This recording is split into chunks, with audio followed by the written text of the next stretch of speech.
I recently read We Have Always Lived in the Castle by Shirley Jackson, and I annotated the whole thing from start to finish. And now I'm gonna walk you through my exact process on how I did that, because a little birdie told me that you have been wanting to get into annotating, but you are scared. And you think that it's too hard and you don't know where to start. You think everything has to be an aesthetic, and slash, it doesn't. And this video is gonna help you annotate. By the end of it, you will be an annotating pro, okay? So I've had this book for probably about a year. I ordered it off my last thrift books haul. First of all, shout out thrift books. Love them, love them. They have, I think I literally got this book for $6. This is an older book by Shirley Jackson. If you're unfamiliar with her, she's also the author of The Haunting of Hill House and a few other paranormal, supernatural stories. That is how I got introduced to her. The Haunting of Hill House is probably one of the best shows I've ever seen. And so I kind of wanted to get into her work. But since I've already seen The Haunting of Hill House, I wanted to read something that I wasn't kind of familiar with. So I picked this, We Have Always Lived in the Castle. Also wanted to do this because pick this book as my annotating book because I feel like it's relatively short. It's relatively unintimidating if you are starting your annotating process and you've never annotated before. This is a perfect kind of book to kind of get into that. The themes are strong, the writing is great. I don't think it is that complicated of a read, you know, like it's not like you're gonna have to spend 3 minutes on a page just trying to understand what the characters are saying. It's pretty straightforward. So this type of book is perfect if you are just starting at annotating and you are wanting to get better at it. First, let's talk about why annotating is good for you and why it is such a good practice and why it can be fun. Now, annotating while you're reading encourages a deeper level of engagement with the content. Your brain is going to be using all of the good things, all of the good parts that are going to help it get stronger and understand more and be smarter, because that is essentially what we're doing when we're reading. Annotating can also help you connect a lot more with... Hey Wes, do you think you could not do that while I'm doing this? Or just be a little bit more quieter? So annotating is just gonna help you connect with the material a lot more. It's gonna help you engage more with the work, with the characters, with what's happening. It's gonna encourage you to think and connect to maybe other things that you've read or your own personal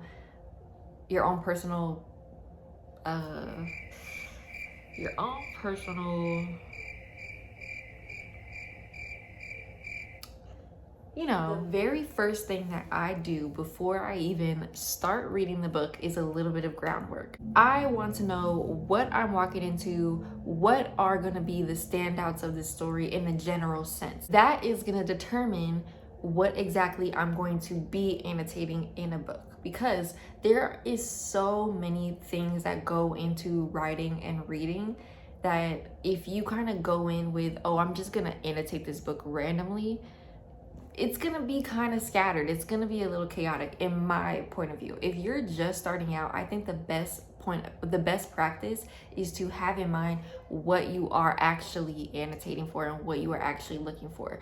Reading with a specific thing in mind is gonna keep you much more focused, and it's also gonna help you be much more understanding. If you're going to something trying to understand every single aspect of it, you're gonna get the best understanding, the best quality of understanding with that method. But if you focus on like 4 to 5 things that you can really focus on each page with each paragraph, it's gonna be much fuller. With this plot specifically, in this we have Mary Cat and we have Mary Catherine, Mary Cat is her nickname, and her sister Constance. They are part of the Blackwood family, and 6 years ago something tragic happened and their entire family was poisoned.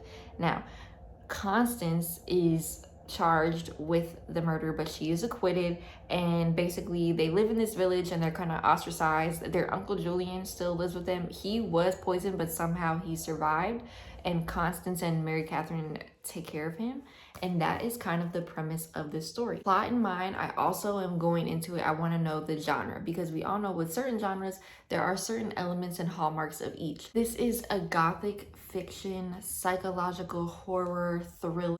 with a lot of complex and complicated themes. If you are familiar with Shirley Jackson, that's kind of like the hallmark of her work. Everything is a little bit unsettling and has like this dark vibe.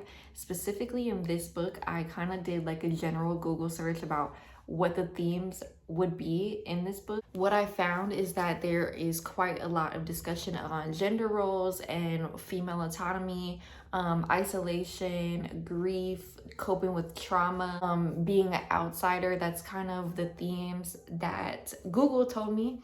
So I would always recommend, before you decide, okay, I'm gonna annotate this book, do a quick general Google search without getting spoilers, obviously, and find out like, what are the themes of this book that I'm reading? What is the genre? What are specific things that are specific to this genre? What about this author? What is this author famous for? Once I did that, I picked kind of the elements that stood out the most to me, and that would be the most interesting, and that I personally feel like I would be able to engage with the best. And then those are the things that I'm actually going to annotate while I'm reading. And I do this step with every single book that I'm reading that I am annotating. I don't annotate every book that I read, and I also don't recommend annotating every book that you read. I feel like I've tried that in the past, and then it kind of turns reading into a chore. You know, some books you are strictly reading for entertainment, and then some books you're reading to learn something, and some books you are reading for a full and complex like absorption of it, you know. And I don't necessarily think that annotating is the best practice for every single time that you read. That's just my opinion. Some people might have a difference, but if you're a beginner, I do not recommend annotating every single book that you're reading, because it's gonna turn you off of annotation altogether. Now that I explained how I go about choosing what I'm gonna annotate, let's move on to what I actually chose specifically for this book. You can see here, you do not have to do it like this. And I know there's some people that have like a whole stationary aesthetic. I kind of like, my aesthetic is a little bit half-assed, I'm not gonna lie. I have love some colorful pens. I have an assortment that I always choose from. I kind of try to stick, sometimes I stick to the cover colors, sometimes I don't. With this one I didn't, because the cover is black, so you can kind of do what you want to do. Tabs, I am obsessed with these tabs. I buy them in a set off Amazon, and you get every single color because I like to color code my tabs. That is the best way to keep track of what you are all tabbing, especially if you are annotating for multiple things. If all of your tabs are the same color, it's going to be kind of hard to reference back to that specific item that you are annotating. I have several different things that I'm annotating for. We have narrator analysis, symbolism, gender roles, quotes, and then just weird, because when I was researching this book, that is a recurring thing. People find this book to be strange and odd and weird, so I have a tab for when things just are weird and don't really have a place.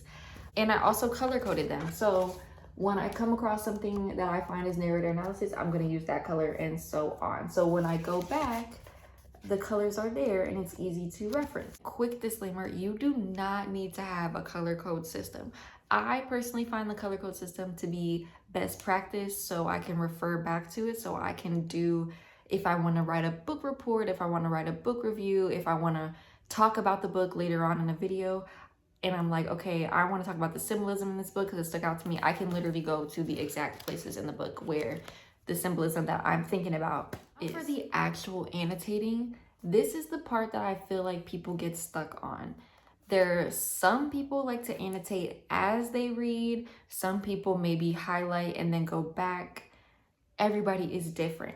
I feel if you're a beginner, this is the best practice.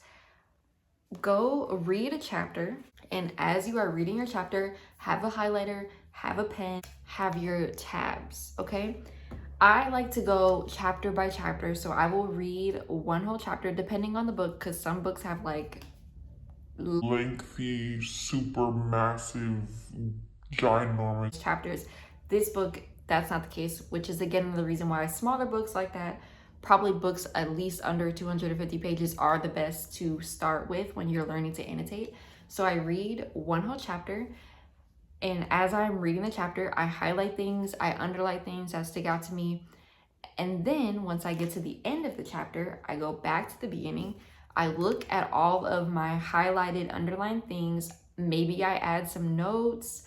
And as I'm adding the notes, I tab them based on my color coding system. Let's say I'm going through chapter 1. I would have all these highlighted and I would go back and be like, okay, this is a quote that stuck out to me, so I'm gonna put my quote tab. And then I'll keep going throughout the chapter.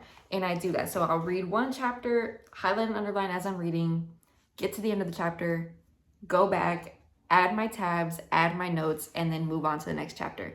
Now, repetition while you're reading is another great way to encourage critical thinking and expand your mind and engage with the text a lot more. And when you engage with the text like that, you remember it a lot better, and you're also able to think outside of that. You can extend outside of just reading it. Like, wow, this connects to maybe this other book that I've read, this other movie that I've read, or something in my personal life. And it just expands your thinking a lot more, and it just enriches your understanding. Now, you might be wondering, like, okay, I've read the whole book, I've added my annotations, like, what next?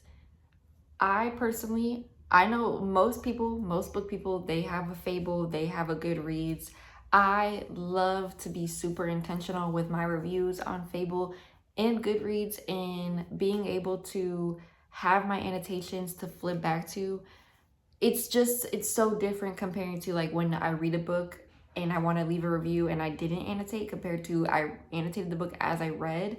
My reviews are much more thorough and much more in depth without me having to like double and triple check my work. And I also have referencing. So, or if I'm reading a book in a book club and I have it annotated and tabbed, when I go to discuss it with the book club, I literally have all my reference points. Like, okay, we're talking about the misogyny within the book. I can literally flip back to the tabs that I have about misogyny and talk about, oh, Charles, the way Charles interacted with Constance was weird, and the way he was trying to basically take advantage of her. I can refer to specific things in the book. It makes your conversations about the book a lot better. It makes it more personal. You have a better understanding of it, and you can also kind of ask questions with the people who also read it. You guys can have disagreements maybe about how you understood it and how they understood it, and it just enriches the entire thing. And I actually did write a full book report on We Have Always Lived in the Castle.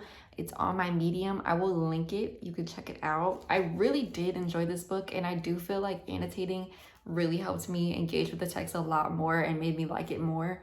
The interactions between all the characters, especially Mary Catherine and her sister with the outside world, was super, super interesting.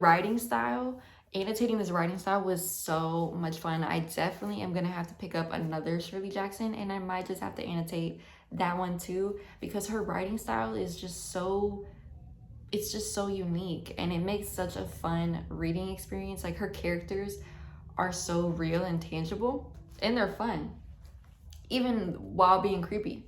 In my book report, I did really go in on the men in this book, because like I said, the gender roles and misogyny here is very deep and heavy. Like, in my book report, I even talked about how this could almost be like a feminist horror, because oh my gosh, Charles, if you've read this book, you know Charles is on my hit list.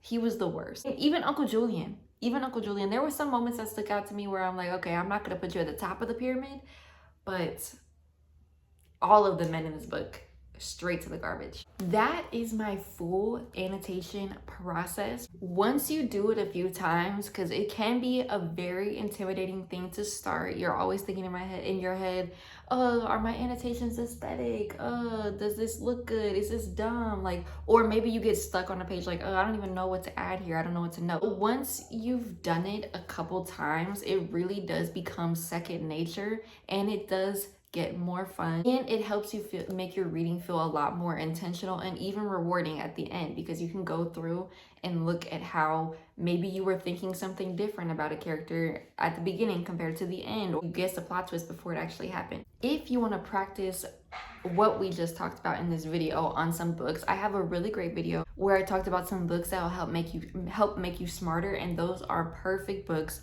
to start your annotating process and increase the amount of intelligence that you would get from reading them. They have lots of ideas and characters and stories that are worth tracking and worth annotating and would make it a really fun process for you. Happy reading!